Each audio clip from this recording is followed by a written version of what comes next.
Assalamualaikum warahmatullahi wabarakatuh. Dear viewers, welcome to Islamatics. You are watching Series Aqidat. एक सवाल जो सामने आ रहा है जैसे जैसे हम रमज़ान के अंत की तरफ बढ़ रहे हैं और ईद उल फितर हमारे सामने है, क्या हम ईद की नमाज घर में पढ़ सकते हैं? तो अगर आप जुम्मा की नमाज की ओर देखें तो जुम्मा का नमाज उन नमाजों में नहीं है जो घर में पढ़ा जा सकता है। It's against the spirit of the Jummah prayer. It's against the spirit of the Jummah prayer. इसी तरह ईद भी इससे बड़ा नमाज है। तो हम जैसे जानते हैं कि कुछ लोगों के लिए ईद का मतलब ईद के नमाज के अलावा कुछ नहीं, और कुछ लोग ईद में सिर्फ ईद के नमाज पढ़ते हैं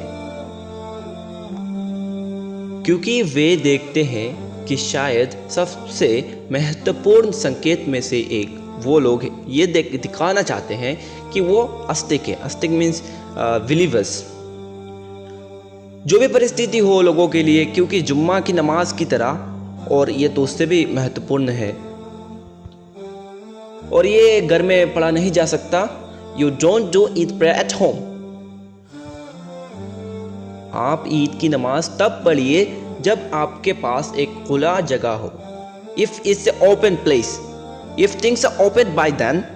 अल्हम्दुलिल्लाह कुछ देशों में ये थोड़ा आसान किया जा रहा है। ऑस्ट्रेलिया में 20 लोगों की जमात, नॉर्वे में 50 लोगों का जमात की ईद की नमाज के लिए मंजूरी दी गई है।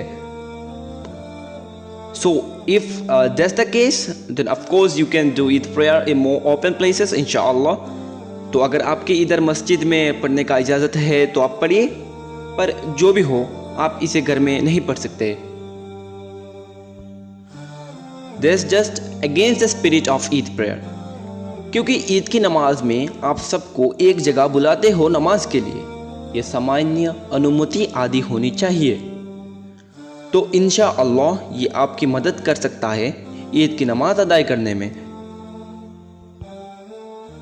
अगर आप ईद की नमाज नहीं पढ़ सकते हैं एक सही पदनमा में, इन्हें प्रॉपर डेजिग्नेशन, तो आप नफल इबादत करें अपने घर में ईद के दिन। एंड वी होप अल्लाह सुब्हानहू व तआला will give us a wonderful blessing of Eid to remember. Eid का मुख्य उद्देश्य यह है कि जब आप ईद की नमाज पढ़ने जाते हो, जहां अल्लाह सुब्हानहू व तआला कहते हैं यौमल जाइज़ा, एक हदीस है जो इसे समझाता है कि ये वो दिन है जहाँ पुरस्कार मिलती है। This is the day of Edwards, क्योंकि आपने जो अमल और एफर्ट्स किया है रमज़ान में उन सब की पुरस्कार दी जाती है। The day of that award, the award giving ceremony is basically the Eid day. जब हम ईद की नमाज पढ़ने जाते हैं तो ये होप करते हैं कि अल्लाह हमें वो पुरस्कार देंगे। तो मेरे भाई बहनों, आपको ये पुरस्कार ईद के दिन सुबह मिल जाएगी इंशाअल्लाह। That's why it's a good idea to do a few rak'at of prayer, a few rak'ats of prayer in the morning इंशाअल्लाह।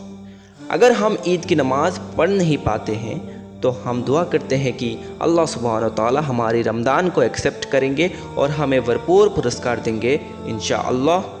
जज़ाकल्लाह।